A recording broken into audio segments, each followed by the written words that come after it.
Cassie and this is my 3-year hair update from chemotherapy. I was diagnosed with breast cancer and 3 years ago marked my last chemotherapy and when my hair started growing back. So I promised that I was going to do videos and updates of where my hair is. So now I'm up to just doing one every year. So this is year 3 and this is what it looks like. I don't have it cut very often.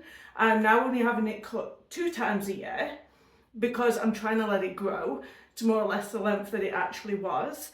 Another thing that I did do when I went to the hairdresser, I said I wasn't going to have it coloured and I actually did.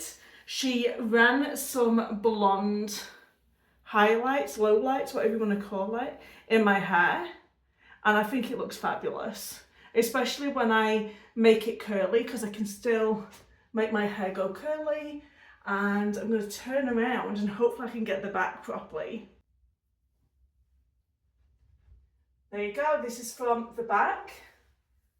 Hope it looks okay.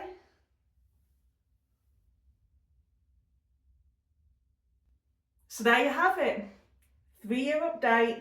I'll see you again in another year.